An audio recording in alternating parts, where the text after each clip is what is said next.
Hey everyone, welcome to today's video. Today I'm going to be talking about something that I think is absolutely crucial, absolutely critical to you if you're a real estate investor and you're looking to be active in 2024. And the big question is, are we currently in a banking crisis? So we're going to answer that question today.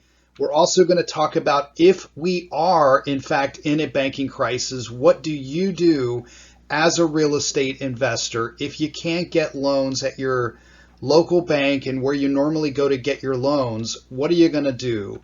And how you can thrive and survive, again, if we are in fact in a banking crisis. So let's jump right in. So are we in a banking crisis? Well, I'm going to say, unfortunately, I believe that we actually are in a banking crisis as we're recording this on March 15th, 2024. And by the way, a real quick programming note, you may have noticed that this video is slightly different than the last videos that we've put out recently. And we're making some changes here in the studio, making some improvements hopefully to sound quality, video quality, and things like that. So I'm actually not going to be on camera today, but I believe this information in this video is very critical, and I really urge you to pay close attention all the way through this one.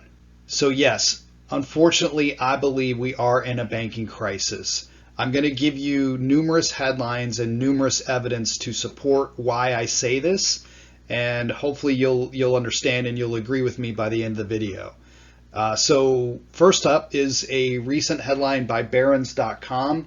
This came out on February 8th, and the headline is, "Small banks are teetering. Expect more failures."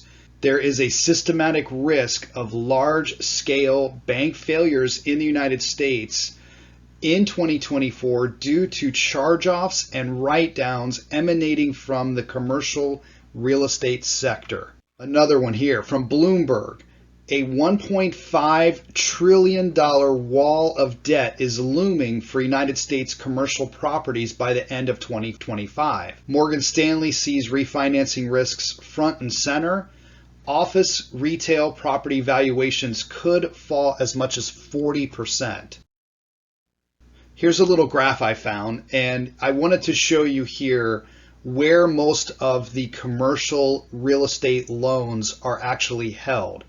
As you see here, almost 70% of the loans in the commercial real estate sector are held by what are called small domestic banks.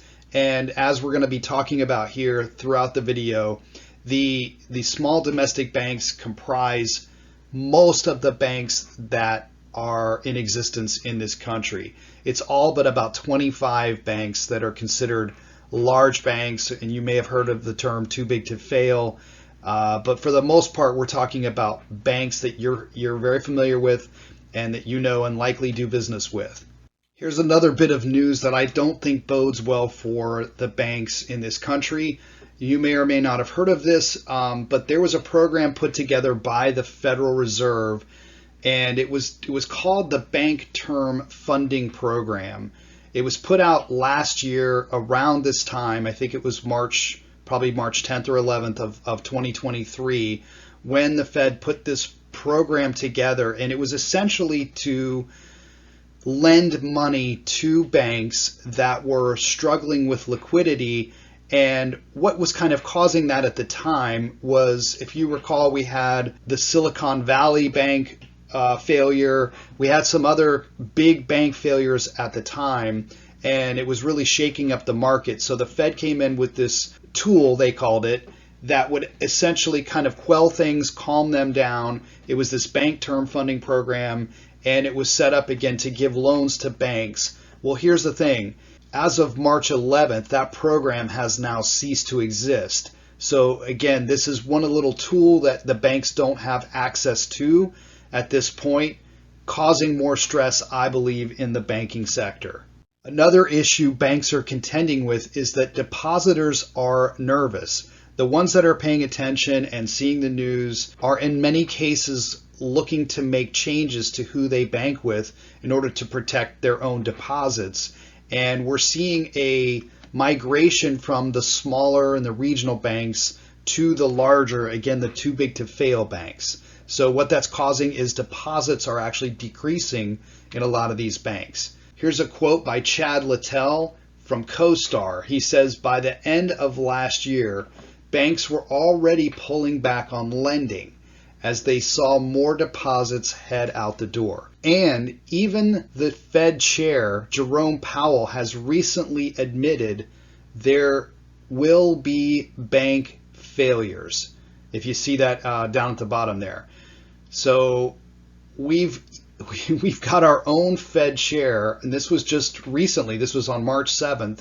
He was given some testimony before the House Financial Services Committee, and this is the quote. He says, we have identified the banks that have high commercial real estate concentrations, particularly office and retail, and other ones that have been affected a lot. This is a problem that we'll be working on for years more, I'm sure. There will be bank failures, but not the big banks, he says. So we can all take comfort from that, I'm sure. So again, yes, we are in a banking crisis. However, we are not in a liquidity crisis, at least not at this point. This crisis is affecting mainly community banks, as we've been saying. So here's where we're going to transition. We're going to now talk about non-bank lenders. So a bank typically has a federal charter. They have branches. You likely know all of the names of the banks in your area. They offer many products and services, and their main objective is to take in deposits. So think about that for just a second. The bank exists based on depository relationships. What they do is they take in these deposits, and there are certain laws that are on the books that allow banks to then lend out that money, and it's at a ratio. So it's not 1-to-1 based on what they take in. It's typically, I think it's 10-to-1. So a bank can take in $100,000, let's say, and now they can lend out $1 million. They also invest these deposits into things like government bonds. So that's how a bank essentially makes its money. And that is a big difference between a bank and a non-bank lender. So let's talk about a non-bank lender. Non-bank lenders are typically privately held. They typically don't have branches. Therefore, they have low name recognition. Many of the lenders that we work with here at Capital Connection are non-bank lenders. Most of them, in fact, are non-bank lenders.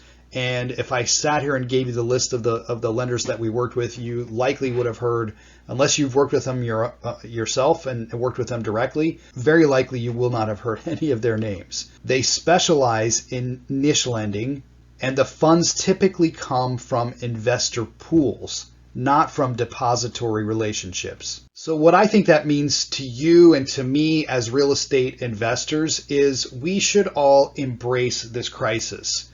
You should really know that non-bank lenders are not experiencing the same crisis that the banks are experiencing.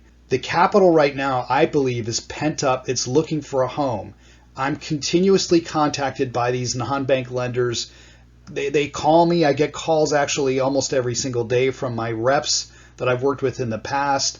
They're looking for deals. They're saying, hey, what's on your desk? What do you have? And just a quick note, these non-bank lenders really range.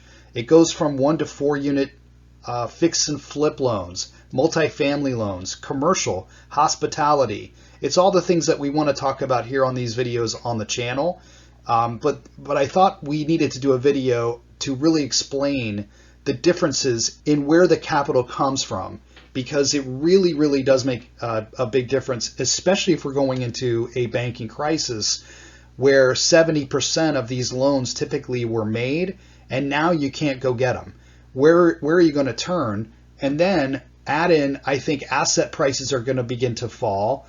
There will be many, many opportunities for real estate investors if you can find the money. So my suggestion is talk to your non-bank lending sources now. Learn about their appetites. Learn what they're looking to lend on. What will they not lend on? So when you see these news stories about banks are failing, and that may come, I mean, that may happen this year where we start really seeing, and I really hope we don't have this, but we could see a run on the banks, and we could see real big problems right around the corner from when we're doing this video.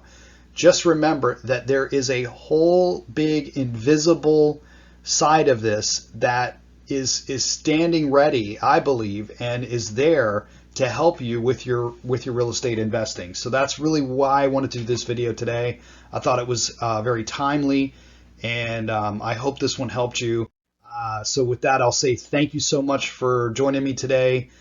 Please subscribe to the channel. Really appreciate it. And we are growing. We're growing slowly but surely here at the channel. Let me know what else you want to see, and we will see you on the next video. Thanks so much.